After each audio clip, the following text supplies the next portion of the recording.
ছাত্র জনতার গণ অভ্যুত্থান এবং ফ্রন্ট লাইনে থেকে নেতৃত্ব দেয়া, এর পিছনে আপনার কোনো অজানা কথা কি এখনো আছে যেটা এখনো আমাদের জনগণ দর্শক এখনো জানে না?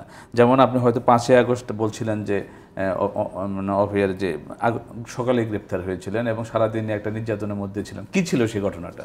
দেখুন, আমি যখন প্রথমেই ছাত্রলীগ হামলা করে 15ই জুলাই আমি ঢাকা বিশ্ববিদ্যালয় বিসি চত্বরে হামলার শিকার হই এবং আমার অবস্থা এমনটাই ছিল। আমি পরবর্তীতে যখন সেন্স আসে এবং দেখি যে আমার মৃত্যু হয়েছে এরকম নিউজ আমরা বিভিন্ন জায়গায় দেখেছিলাম, আমার মাথায় রক্ত জমাট বেঁধেছিল। এটা 15 জুলাই মানে এই খবরটা এসেছিল যে আপনার মৃত্যু হয়েছে এবং অনেকগুলো টিভিতে আসছে যে সেন্সলেস, কিছু জায়গায় মৃত্যু হয়েছে এরকম। তো ওখানে একটা ঘটনা ছিল, 1 সপ্তাহ হসপিটালাইজ ছিলাম, তারপর আবার একটু সুস্থ হয়ে এখন আমি কিছুটা অসুস্থ, তারপর আমরা রাজপথে, কারণ দেশের মানুষ আমাদের তাকিয়ে আছে, ছাত্র সমাজ তাকিয়ে আছে। তো আমার এই অসুস্থতা আমাকে মনে হয় নাই, কারণ এই যে দেশের মানুষজন আমাদের যেভাবে স্বতঃস্ফূর্তভাবে সাপোর্ট দিয়েছে, এটা আমাদের কাছে এনার্জি হিসেবে কাজ করছে।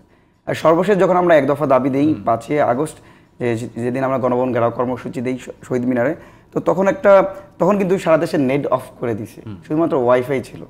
আমি মনে হলো যে আমরা যারা সমন্বয়ক আছে, আমরা যদি আগে যাই, আমাদের প্রোগ্রাম ছিল 11টায়, আমরা যদি আগে গিয়ে একটা মেসেজ দিতে পারি যে আমরা আছি, আপনারা আসেন, তাহলে হয়তো সবাই সাহস পাবে, আসবে। এবং সেই জন্য আমি সকাল 8টা থেকে বাসা থেকে বের হলাম। প্রত্যেকটা জায়গায় জায়গায় প্রতিবন্ধকতা ছিল। সেদিন সকালের চিত্রটা যে ভয়াবহ চিত্র ছিল সেটা বলার বাইরে। তা আমি সকাল 9টায় যখন বক্সিবাজার মোড়ে আসার সাথে সাথেই পুলিশ যারা ছিল ওইখানে শাহবাগ থানার আমাকে চিনে। কোথা থেকে আসলেন? আমি ধানমন্ডি থেকে আসছিলাম। ধানমন্ডি থেকে বক্সিবাজার, কারণ আমাদের কর্মসূচি ছিল শহীদ মিনার থেকে। বক্সিবাজার আসার সাথে সাথেই আমাকে গ্রেপ্তার করে আমার মোবাইল নিয়ে যায় এবং শাহবাগ থানা নেওয়ার সাথে সাথেই আমাকে অকথ্য ভাষায় গালাগালি এবং নির্যাতন করে।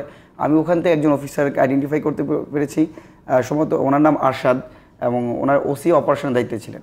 উনি আমার সাথে আর অনেক লোক ছিল, ওখানে প্রচুর নির্যাতন করেছে, মারধর করেছে। তো এক পর্যায়ে আমাকে যখন দুপুর 12টা বাজে, তখন উনিই বলতেছে যে মানে খারাপ গালাগালি করে যে তোদের সমন্বয়ক যদি 10টাকে মেরে ফেলি তাহলে আর আন্দোলন থাকবে না, উপরে অর্ধেশ যে গান শুটডাউন করে ফেলবে।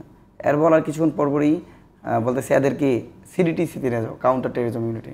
তখন দুপুর 12টা বাজে আমাকে শাহবাগ থানা থেকে সিডিটিসির উদ্দেশ্যে নিয়ে যায় প্রিজন ভ্যানে, আমাকে মিন্টো রোডে সিডিটিসি। তো ওখানেও একটা রুমে দোতলা একটা রুমে বদ্ধ করে রাখে এবং ওখানেও প্রচণ্ড মারধর করে আমাকে। এবং কিছুক্ষণ পরপর বলতেছে এই একটু পরেই তোকে গুলি করে দেওয়া হবে, ক্রস ফায়ার দেওয়া হবে, এরকম কথা বলছিল। এবং আমাকে মনে হচ্ছে যে তোরা এত রিস্ক নিয়ে কী পাবি, এই বাংলাদেশে শেখ হাসিনাকে হটাতে পারবে না, মানে বিভিন্ন ধরনের কথা বলছে। আমি মনে করছি যে আবু সাঈদ মারা গেছে, মুগ্ধ মারা গেছে, শহীদ হয়েছে, এই যে তাদের যে আত্মত্যাগ, তারা যে দাবির প্রেক্ষাপটে শহীদ হয়েছে, এই দাবি আদায় যদি করতে পারি, আমি নাজমুল হাসান যদি আবার তাদের কাতারে যুক্ত হইতে পারি, এটা আমার কাছে সবচেয়ে সৌভাগ্য হবে। আমি মনে করেছি, এর আগে আমি আমার ফেসবুকে পোস্ট দিয়েছি যে আমরা তো সৃষ্টিকর্তাকে বিশ্বাস করি, আমাদের সবারই হায়াত নির্দিষ্ট। আমি যদি চাটুকারিতাও করি আমার হায়াত কিন্তু বাড়বে না। আমি যদি বীরের মতো লড়াই করি, আমার যদি হায়াত থাকে, তাহলে আমি কিন্তু বাঁচবো। আমার মনে হচ্ছে যা হবে এদেশের মানুষের জন্য যদি কিছু কন্ট্রিবিউট করতে পারি, সেটাই আমার জন্য সবচেয়ে গুরুত্বপূর্ণ বিষয়। তো সেখানেও আমাদেরকে বিভিন্ন রকম স্টেটমেন্ট দেওয়া, যে আন্দোলনকে বিভিন্ন অন্যদের নিষেধাজ্ঞা করা, যে অন্য সমন্বয়কদের নিয়ে এরা এটা করছে ওটা করছে। আমার মনে হচ্ছে না যে আপনারা মেরে ফেলেন, আমি মরার জন্য প্রস্তুত আছি। পরবর্তীতে 4:30টার দিকে যখন অফিসারদের একটু ব্যবহার চেঞ্জ, তখনও জানি না, তারা তখন জেনে গেছে কি হচ্ছে। হ্যাঁ, কিছুক্ষণ পরপরই আমাকে হুমকি দিচ্ছিল আর 5 মিনিট পরেই তোকে নিয়ে যাচ্ছি। কিন্তু 4:30টার পরেই তাদের অ্যাপ্রোচ চেঞ্জ এবং 6টার দিকে আমাকে মুক্তি দেয়। আর মিন্টো রোডে আর সবচেয়ে গুরুত্বপূর্ণ বিষয় হলো, আমাকে যখন ডিবি কার্যালয় থেকে মুক্তি দেয়, তখন দেখলাম বাইরে মুক্তিকামী দেশপ্রেমিক জনতা মিছিল নিচ্ছে এবং ডিবি কার্যালয় ঘেরাও করতে আসছে। তখন সেখানকার যারা ডিবি, সিডিটিসি বা আরও অন্য সোয়াটের বাহিনী ছিল, তারা আমাকে রিকোয়েস্ট করতেছে যে ভাই সেভ করো, আমাদের প্লিজ সেভ করো। আমি কিন্তু কে আমাকে টর্চার করছে এবং আমাকে বকা দিছে, চড় থাপ্পড় দিছে, সবাইকে দেখছি এখানে আছে, তারা ক্ষমা চাইছে। আমার পরবর্তীতে আমি একটা ভিডিও আছে যে আমি মিন্টো রোডের সামনে দাঁড়িয়ে হ্যান্ডমাইক দিয়ে যে লোকজন ছিল তারা মারতে আসছে, কারণ অবশ্যই তারা অনিয়ম করছে। আমার কি অপরাধ ছিল আমাকে তুলে নিয়ে আপনি ক্রস ফায়ার দিবেন? আমার তো সৌভাগ্য বা দুর্ভাগ্য জানি না, ভাগ্যটা ভালো যার কারণে বেঁচে আসছে। কিন্তু এরকম শত শত হাজার হাজার মানুষ কিন্তু ফিরে আসতে পারে নাই। এরই অনিয়ম যে অবিচার করেছে তাদেরকে বিচার আওতা আনতে হবে। তবে আমার মনে হচ্ছে বিচার আওতা আনতে হলো, আমি তো বিচারক না, আমি তো আমার হাতে আইন তুলে নিতে পারি না। সেই জন্য যারা আসছে তাদেরকে আমি আশ্বস্ত করছি যে ডিবি বা যে কোনো বাহিনী, এটা বাহিনী তো রাষ্ট্রীয় বাহিনী, রাষ্ট্রীয় স্থাপনা ধ্বংস করে তো আমরা দেশ চালাতে পারবো না। শেখ হাসিনা পালিয়ে গেছে, গণভবনে তো আমাদের পরিচালনা করতে হবে, বঙ্গভবনে অন্য কেউ আসলে সেটাও পরিচালনা করতে হবে।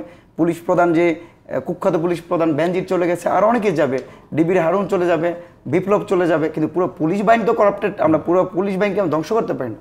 সেই জন্য আমার মনে হয়েছে দায়বদ্ধতার জায়গা থেকে যে রাষ্ট্র স্থাপনা আমি নিরাপত্তা নিই, মানে আমি এই কথা বলে মানে মুক্তিকামী জনতা যারা আছে তারা কি রিয়াকশন করতে পারে বা কি হতে পারে সেটা আমি দেখি না। আমার মনে হচ্ছে এই স্থাপনা আমার সেভ করা দরকার।